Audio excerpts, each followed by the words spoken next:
Hello and welcome back to the Women's Metabolic Health Summit. By way of introduction, my name is Dr. Eno Nsima Obad, and I am the host of your summit. Today, we are delving into a very interesting topic when it comes to women's metabolic health. And our guest today is Talia Lutzka.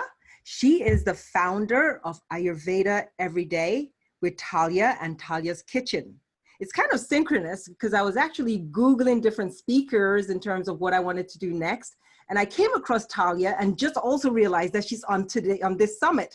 So true synchronicity in terms of the information we want to bring to our audience and the energy that's out there in terms of bringing that information forth. Welcome, Talia. Thank you so much, Dr. Eno. So it's such a pleasure to be here with you. Likewise. So I always like to start with a story as to what brought you to where you are right now, because I think it's a great connector, especially as women. We all have our stories. Maybe some of it may have been a personal issue that brought us to the different niches that we work in. So would you like to share that with our audience? Yeah, thanks.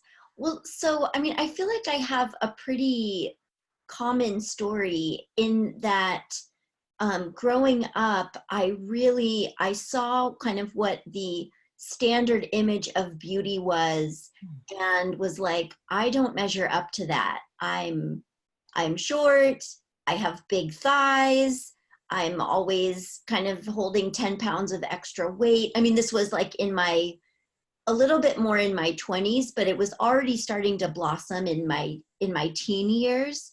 And so by the time I got to college, I was in a pretty full-blown eating disorder. And my personal style of eating disorder was that I would starve myself all day, over-exercise, and then around 5 o'clock, I was ravenous and I would eat everything in sight, including like giant bags of candy because it was fat-free. You know, it was just the whole like, and then the next day I would feel just disgusting. And so it would be the reason to starve myself all day again. And it really impacted my relationships at the time. I like couldn't, every man that I dated I would be so weird around food that we would break up. And it was just very painful. And even with friends and all of that.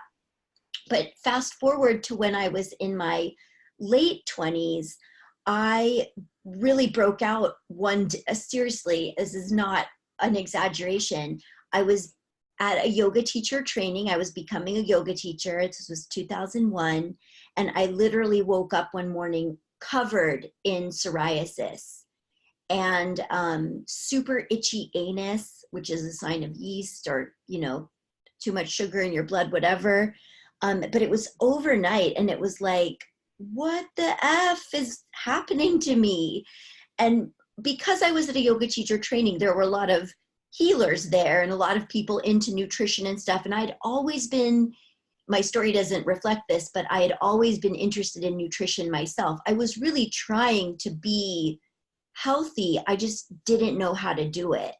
And there was a man from England, he was a naturopath, and he was like, I really think you need to go like explore what you're eating isn't working for you. So anyway, I was on a search for someone who knew holistic health, holistic nutrition, because I knew that Western medicine could only offer me like topical creams. They don't believe that autoimmune disorders are curable or that you can even trace it back to a specific cause. And I knew that at the time. So I stumbled upon Ayurveda when I was looking for anybody to help me, because I was really quite desperate. So at that point, I was still like the 10 pounds I was always trying to lose with the bulimia and stuff. I never lost it. So I was still 10 pounds heavier than I wanted to be. I hadn't had my period regularly in, I don't know, a decade. I was always constipated. I was always freezing cold. I was completely lost. I was like wandering around the planet just aimlessly. And when I found Ayurveda and it was explained to me like, well, this is your constitution. this is your imbalance. This is what I think is causing the imbalance. And here's the nutrition plan, the body care plan, and the self-care plan that's going to get you back into alignment and integrity with who you really are. It was, not only was it just like, I was, like amazed. Like, I felt so seen. I felt so like, it's more than that. I want to try to find the word for this right now. Validated? Validated. And I was going to say acknowledged, but validated. Like, I'm not crazy, and this is real, and there is a real reason, and there is something I can do about it. And within 6 months of practicing Ayurveda, I mean, I was super devoted. I was like A+ student, almost actually to the point of being too rigid, which came later. But I healed like 85% of my skin within 6 months. I had more energy than ever. The 10 pounds I'd been trying to lose for over 10 years, it literally fell off. I wasn't constipated anymore. I wasn't depressed anymore. I had purpose. It was so life-changing. And at that point, I didn't know I would be doing it for a living. I was a yoga teacher. I was a brand new yoga teacher. But I was so devoted because it was so powerful, profound, and it really worked. So it honestly just evolved, partly because my Ayurvedic mentor and teacher is just so important in my life. And I think it evolved as part of our relationship as well. So before we go further, let's define for our audience exactly what Ayurveda is and the principles attached to it. Okay, so Ayurveda is the Indian holistic healthcare system. It's a sister science to Chinese medicine, which most of us have heard of or experienced at least a little bit. Every indigenous medicine is rooted in the elements. They're all rooted in earth, earth medicine. So Ayurveda is the same. And the specific 5 elements that Ayurveda is based upon are ether, air, fire, water, and earth. So the premise of Ayurvedic medicine is that every single one of us is born of these 5 elements, and we all express who we are in a certain specific constitutional expression of those elements. That's what makes us all unique.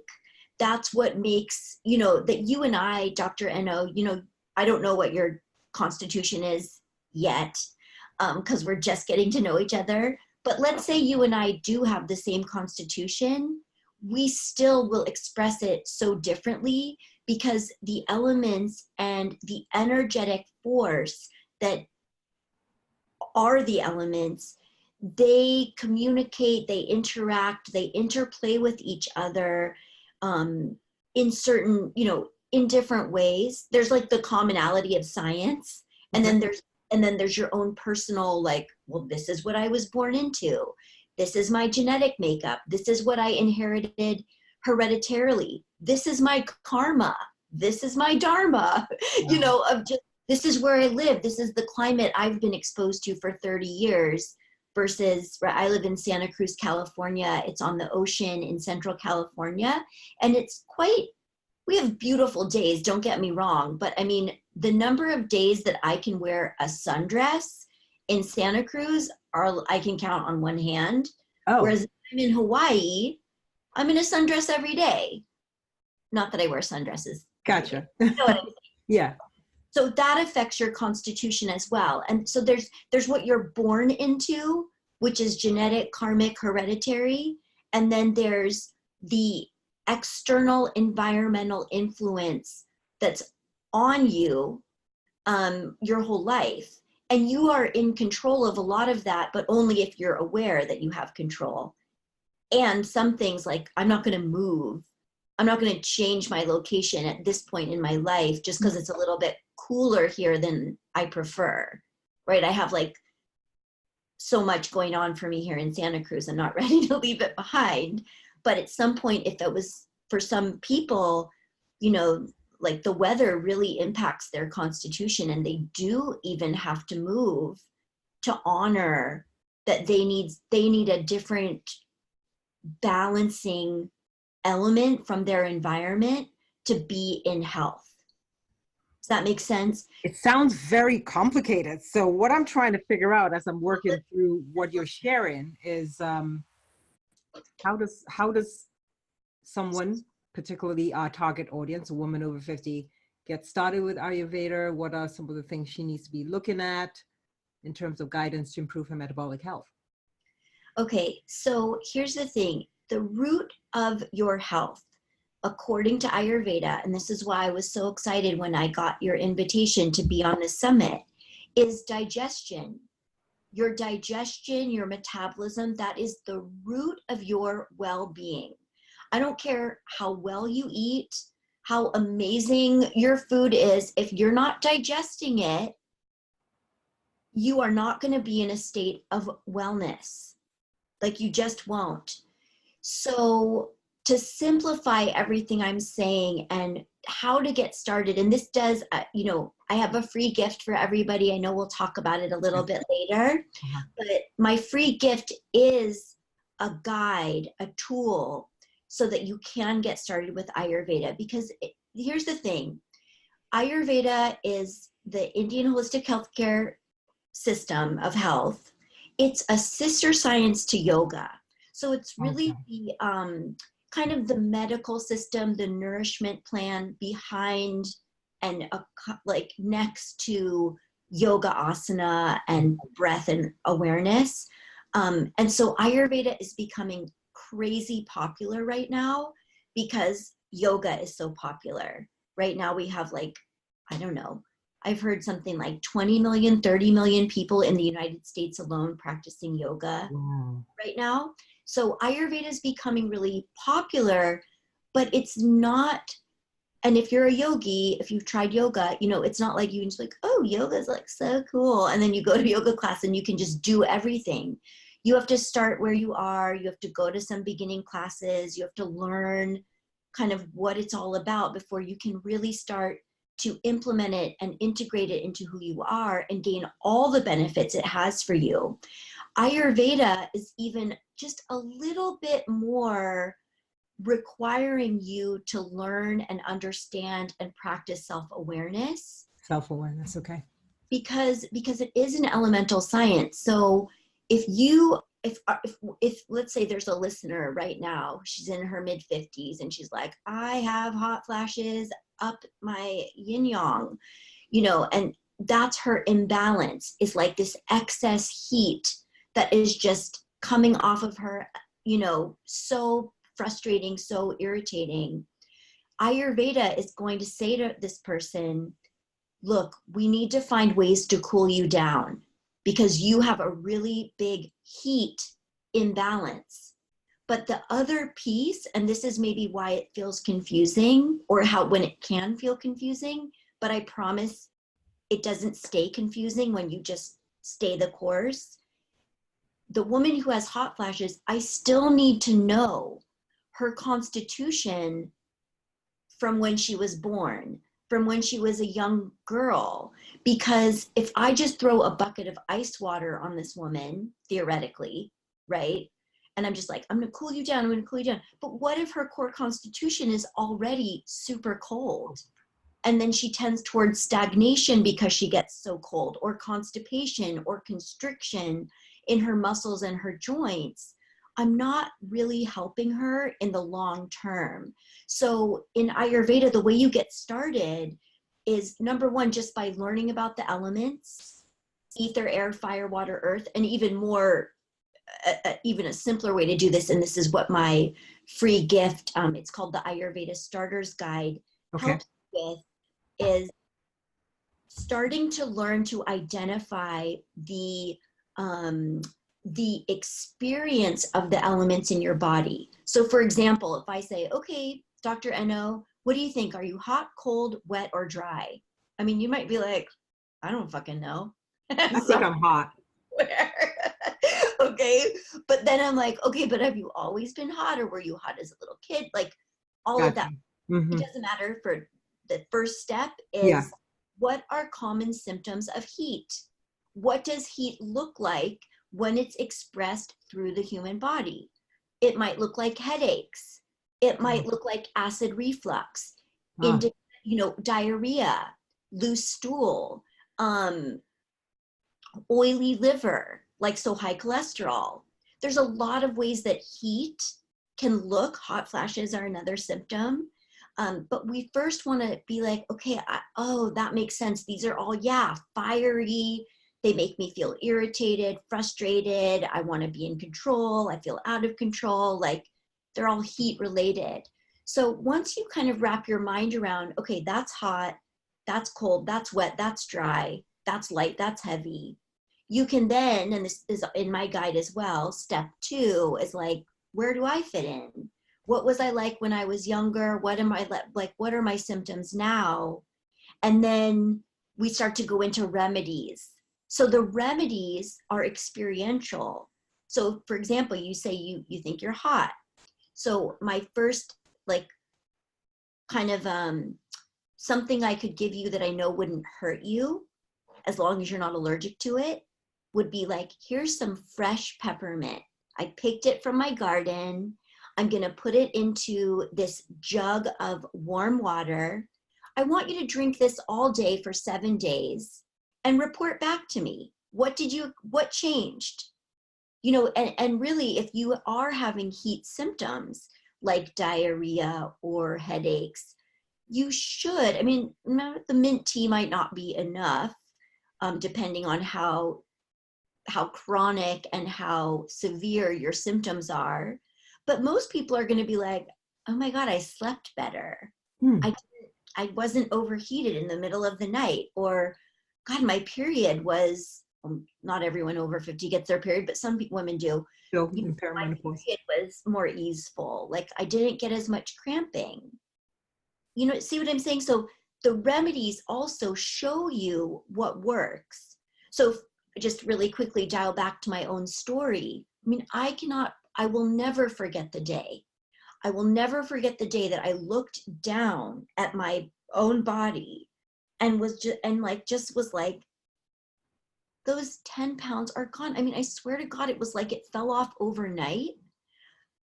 And the main remedy, there were 2 primary remedies I was doing at that time. Number 1, I had added spices to my food. Every single meal.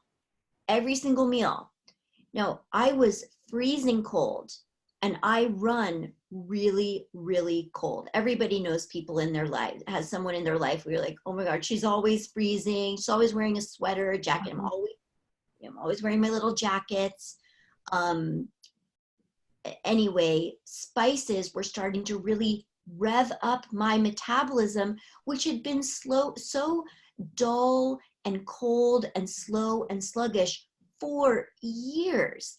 Not only because I naturally tend to be cold, and cold constricts, cold can also make things slow down, right?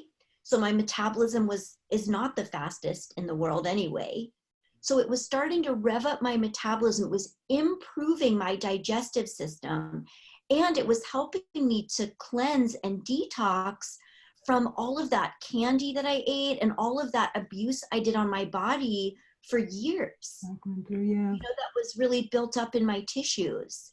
And the other thing I was doing at that time was I was doing, and I don't recommend this for everybody, but I had a very severe case of psoriasis. So I did for about 1.5 years, not every week, they were very much spaced out, but I was also doing colonics. And just those first, I don't know, the day I looked down at my body and saw the big change in my weight, I want to say it was about 6 weeks in. So I had probably had like maybe 3 or 4 colonics at that point. So the combination of that, the spices, and eating more cooked foods was enough for my body to start to regulate and for my metabolism to start to normalize. Normalize being like, it helped me to feel more energized, more in touch with my hunger, at my ideal body weight without increasing like crazy amounts of exercise or dieting. So I believe that this, for women over 50, the thing, I'm not quite there, but I'm on my way. The thing is that it's when the hottest time of our life, right? We're like, is meeting the driest time of our life, energetically, elementally speaking. Like if Ayurveda can paint an arch of the life cycle for men and women, you are born into what's called the kaufe time of life. Babies are kaufe. So it's like earth and water. When it's out of balance, it's mud, but it's also like it's juiciness, durability, elasticity, healthy amounts of fat and support. I mean, a thin baby is not a well baby, right? Babies are supposed to be fat. Yeah. Even little kids, like we stick our bellies out. We're like, we are like durable. That's the kaufe time of life. Then our hormones kick in. Our bodies start to change. Now we're in the pitta time of life, or the most heated, the most like, what am I here for? What's my purpose? What am I here to create? This is when we're having children. This is when we're figuring out what we're here to do, and it lasts for a long time. The pitta time of life is technically the longest time, depending on when you die. But so is it's not necessary, there's not a cutoff? Like it's not before 50 puberty. It's from puberty until menopause. So if you die shortly after menopause, it's the longest time of life. If you live for another 60 years after menopause, then it might not be your longest phase. But for most of us, it's our longest phase. And it's like it's a doing, creating phase. So at around age 50 is when that pitta phase is coming to an end. And the vata phase, or the phase of wisdom, insight, less elasticity, more dryness, less juiciness begins. And so this time of life is a tricky time because it's a pretty tricky transition. And what happens, in my experience, is a lot of women at this stage of life are dehydrated, like beyond what they could even imagine, right? So it's not just like, I'm thirsty, then that means I'm not drinking, I'm dehydrated. I mean, they are demineralized because there's not enough minerals in our food, and they haven't been supplementing with superfoods or the correct amount of raw food for their constitution and whatever their current imbalances are. They haven't been hydrating beyond water for years and years. So Ayurveda, the reason why I think Ayurveda is so powerful for most people, the caveat to that being that, Ayurveda is not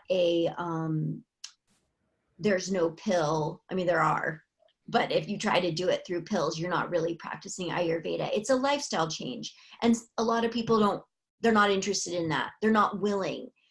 There's people who are more willing to be unhealthy and dying than to change their lifestyle and their health habits, which to me blows my mind. But my dad was one of those people, and there's just some people that's just where they're at.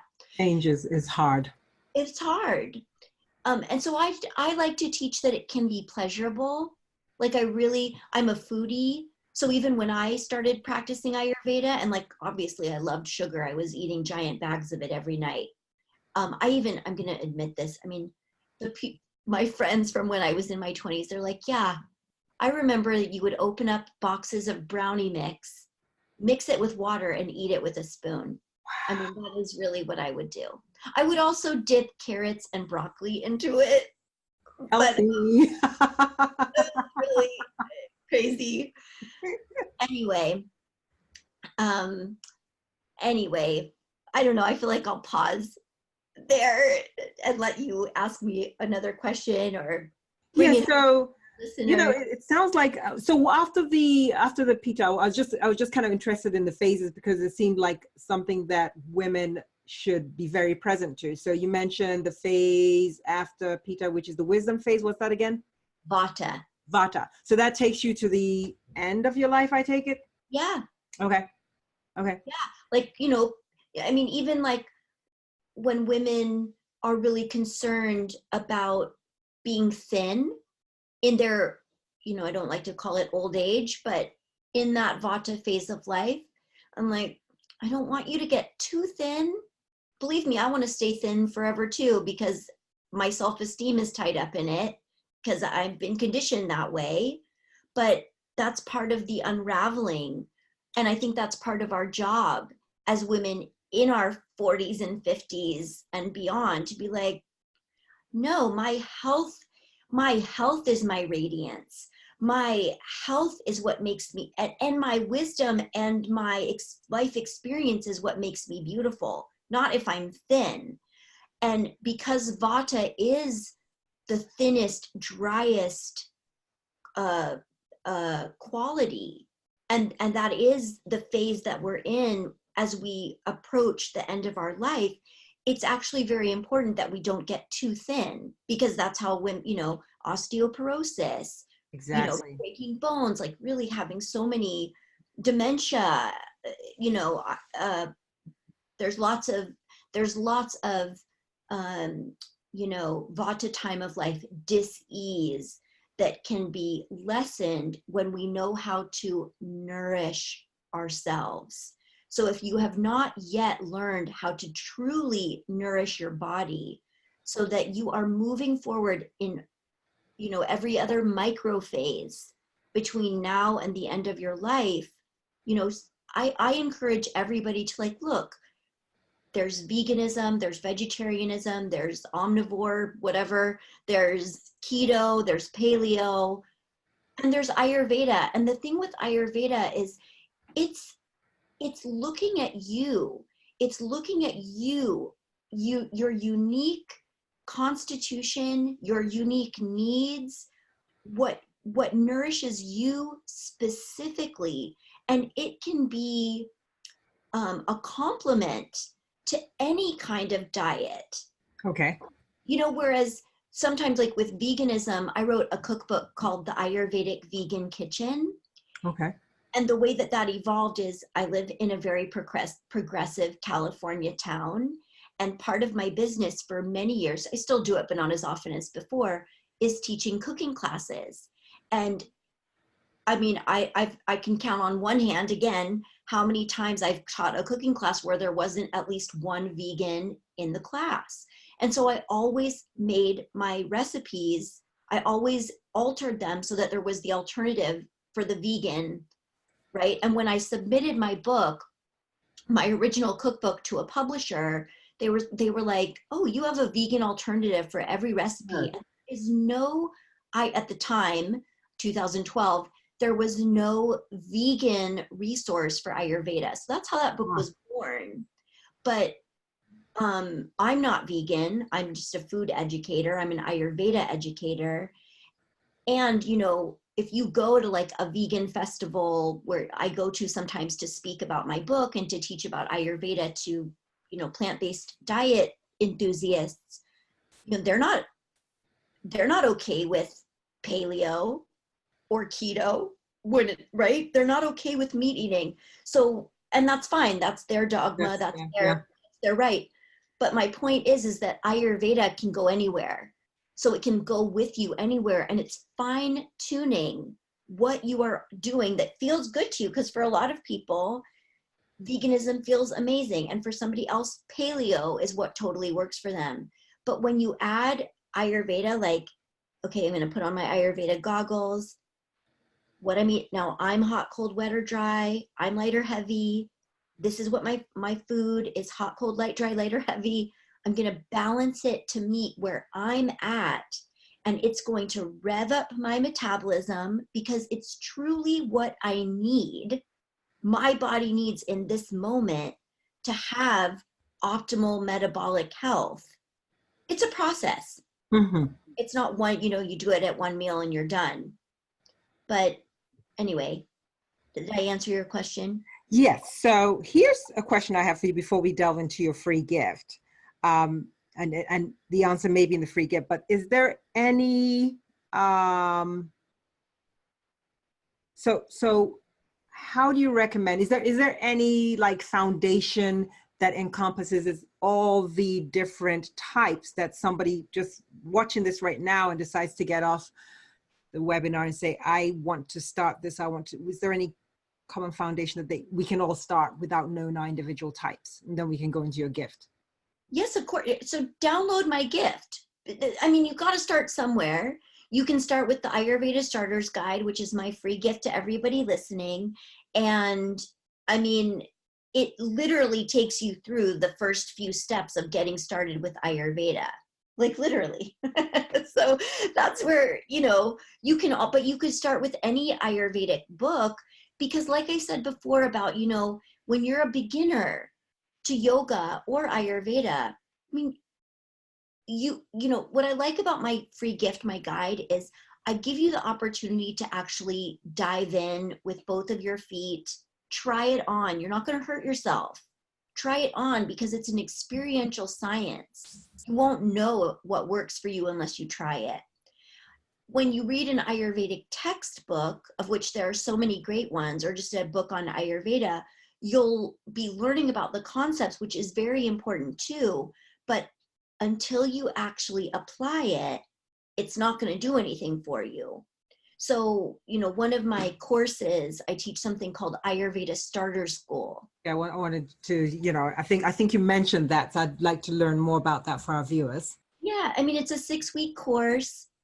My students have lifetime access, and I literally walk them through, it's a 6-module course is really what I should say, because you can go at your own pace. Okay. But we start with like, let's just talk about what is Ayurveda. Like, let's go deeper into these concepts of ether, air, fire, water, earth, hot, cold, wet, dry, light, heavy. How does it get interpreted for us in our everyday life, so that this is as practical as can be for you in your life?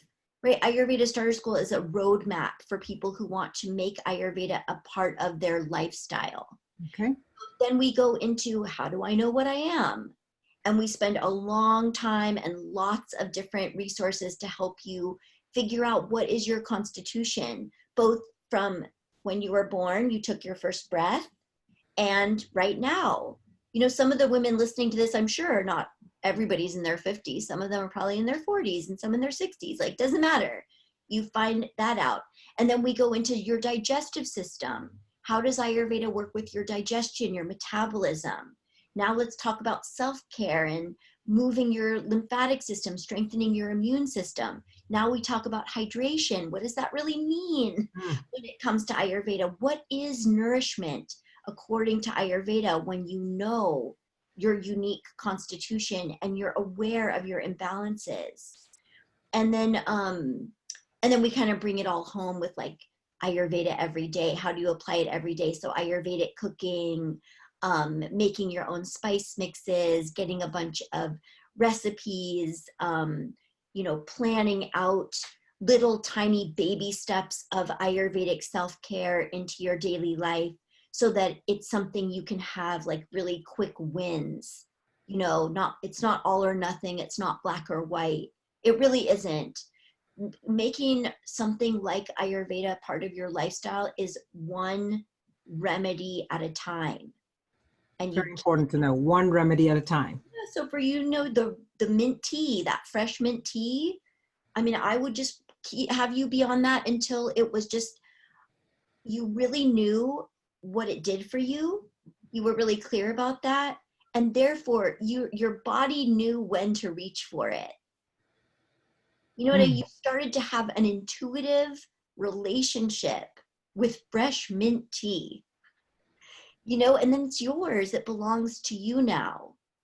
And then you go to the next remedy, which is maybe dry brushing before you get dressed in the morning. Something really simple, but that the health benefits are incredibly profound for changing the quality of your blood, your immunity, your digestion, your metabolism, You know what I mean? Yeah, you know, you touched on the intuitive side, which I think is very important for us as women. And so that's why I started smiling, because that's something I really believe as women, we have the gift of being able to tap into. And so when you went from, you know, the dietary aspects to also the self-care, and how does Ayurveda help a woman or a person, period, tap into that intuitive spiritual side? And it all is about um, self-awareness and really honoring yourself.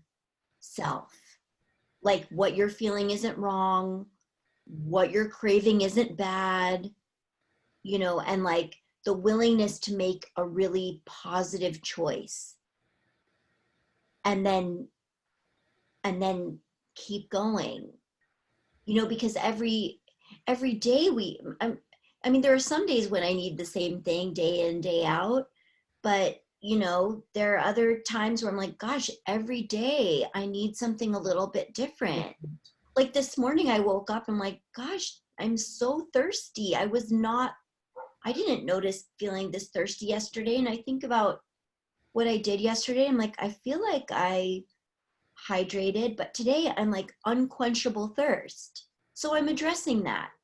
I'm honoring that. I'm not being like, why is it like that? It shouldn't be like that. Like, I'm just, I'm just accepting it. I'm accepting myself. And so, you know, I really feel that I'm sure everybody on this summit is offering incredible, valuable tools for women in their 50s to connect more deeply with themselves. Because when we have a metabolic issue, you know, 99% of the time, that metabolic issue is emotional and spiritual, Based. not just physical. Sure. And so my passion for Ayurveda is because it is a form, a living, active, I don't know what other word, form of self-love. And it's so, again, here's that word again, it's so affirming and validating. It's such a self-acknowledgement, like you matter, I matter to myself. You know, and I don't love that. know, I don't know. I think as women, like we all have days when we're not in touch with that. And for some of us, I think we have never given ourselves permission to be in touch with Absolutely. that. It's something I've been working on for myself for so long that, I mean, I don't forget that other people go through it, but it's just, my feet are so firmly planted on this path, as yours are as well, you know, that it's like, oh yeah, that's why I'm a teacher. And a That's why healer, I'm a because teacher of this. yeah. And I think that's why I felt it was important to look at the different aspects of what we call metabolic health, not just, oh, this is how to treat XYZ disease, etc. It's not, before we get to the stage of disease, Right. there's something going on in the mental and the emotional and the spiritual. And as women, my premise has always been that, you know, by the time we hit our 40s and our 50s, we've been caregivers, we've nurtured others, and somehow it's almost like it's expected that by society that it's okay to put ourselves at the back burner. And then here we are in our 50s, the kids are raised, you know, and we're sitting back and saying, who am I? What brings me joy? Maybe I'm dealing with certain diseases. How do I live into my golden years with this? And so it's very, very important. I think Ayurveda sounds to me like a very powerful path that kind of encompasses and can be woven into different lifestyles. Yes. And can help. I mean, I can't make a claim, but right, I've seen it help. I mean, it reversed disease in my body. I don't have, you know, after 10 years, 15 years of having psoriasis, I really just accepted it. I was like, okay, this is just part of my path. Like, I'm not going to not have this. And then kind of like the day I looked down at my body and was like, oh my God, I lost 10 pounds that I've been trying to lose for like 12 years. One day I just was like, I'm not getting the rashes anymore. Mm. And I am 1000% sure that it's because I was persistent, consistent, and I stayed the course. And your body does know how to heal. Your body does want to heal. Your spirit knows how to heal. Your spirit wants to heal. So it is physical. It is physical, but it's also, I think with metabolism and digestive issues and just health anyway, because again, digestion is at the root of your health, according to Ayurveda, where the psychosomatic emotional stuff, beyond that, it just matters that we are responsible as women for being like, I fucking matter just as much as everybody else. True. I don't need to make any excuses or reasons for that. Like, I just do. And it's our responsibility to claim that and to be the example of that for everybody on the planet. Beautiful. And we make food choices a lot of times from an emotional place. And so when your emotions are healthy, when you have a healthy outlook on who you are, you make better choices. Wow.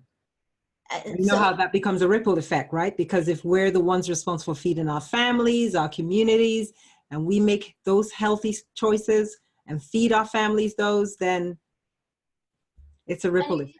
Yeah, and it is happening. It is happening on the planet right now. It really is. And it's very exciting, and it's very it's, I don't know, I'm such an idealist, so I'm like, yeah, that's how it should be, right? But I need to watch that. When I think that, I'm like, I'm grateful that it is happening. So here, I usually ask this question in closing. We've already been over your gift. And by the way, how can our audience can reach you? And I'm going to post the site. It's taliaskitchen.com. Yes. And like you said, you do have, you teach about cooking, and you also have the free gift that our audience can download. But here's a question I developed from my mentor, one of my mentors, Dr. Mark Hyman. Oh, he cool. usually asks this at the end of some of his podcasts. And it is, if you were queen for a day, okay, what is it that you would do with that power? Oh, wow. Gosh, what a big question. Do I have magical powers? Yeah. Okay. Power. Okay, I'm just going to say the first thing on my mind. I would put a ban on all chemical, pharmaceutical, like anything that was like harmful in nature, to nature. I would put a ban on it. And then I would simultaneously create all of the support systems necessary for people who are dependent on those toxic chemical medicines or whatever, to be immersed in super crazy, supportive, held circles of love and nourishment, so that they still, they weren't like left alone and like desperate and tweaking from too quick of a detox, right? So they were still taken care of. I would just like, it would be like this one day of this nature revolution. Nature revolution. Love it. Love it. Well, thank you so much for being on the summit. Thank you so much for this very powerful and eye-opening exploration into Ayurveda. And I'm sure our audience is going to be going to your website. We're going to post that link. And if they want to work with you, we also have the link attached. We'll also have that link attached. So thank you so much. Any last words, any last pointers before we wrap it up? Well, yeah, I would like to leave everybody with a specific tip around hydration, because I pointed to it, but I didn't give something specific. So in Ayurveda, hydration is deeper than water. So really healthy fats. This is, you know, every time there's a new fad where I'm like the keto fad, you know, with like more fat in your diet, I'm like, I'm happy about it, but I'm also like, duh, like, no. But you know, like if we're dehydrated and fat is a form of hydration, of course it makes a difference. So I'm happy about it. I just don't think it has to be specifically like ketogenic to do it. But putting really good healthy fats in your diet, like let's say at 1 or 2 meals a day, not including salad dressing or things like that, you are putting a tablespoon of a really high quality essential fatty acid on your food, like olive oil, like a really high quality olive oil that's first cold pressed, you know, you know it's good quality. Or even you know, the time that this summit is coming out is, you know, we're in May, like even avocado oil might be a nice, you know, really hydrating oil to put on food before you go into summer. And then also like hydrating your body first thing in the morning. So if you drink coffee, hydrating your body, flushing your body with just water, or water with a little pinch of salt in it, like good quality salt, meaning Celtic sea salt, or fleur de sel, you know, like a mineral rich salt. Fleur de sel? Yeah, it's from France. Fleur de sel, I'm not saying it well. Fleur de sel. Or Atlantic gray salt, a mineral salt, you know, it's not white and bleached and just sodium chloride. It's not cheap, you know, either. But just putting a pinch of that in your water, because that's an electrolyte. And then you're getting electrolytes first thing in the morning before you stimulate your body with coffee or tea or chocolate or whatever you do in the morning. So helpful for, especially, I see it in probably 95% of my female clients over the age of 40, I see dehydration. So I just want to make sure everyone can leave this interview with, like, in addition to the starter's guide, a couple concrete things about how to hydrate. Yeah. Thank you. Yeah. Thank you so much. I see your passion and I see your joy. And like you said, you make this sound fun. And I'm sure we could go on and on and on. Thank you so much. Thank you, Dr. Eno. Okay. So again, this has been Talia Lutzaka. She is the Lutzka. Talia Lutzka. She is the CEO of taliaskitchen.com, and she's offering our viewers a free gift. And we really encourage you to go ahead and download that and really begin to start looking at Ayurveda for yourself as a lifestyle that can encompass and be woven into other different lifestyles. And most importantly, just as she mentioned, hydration. Goodbye.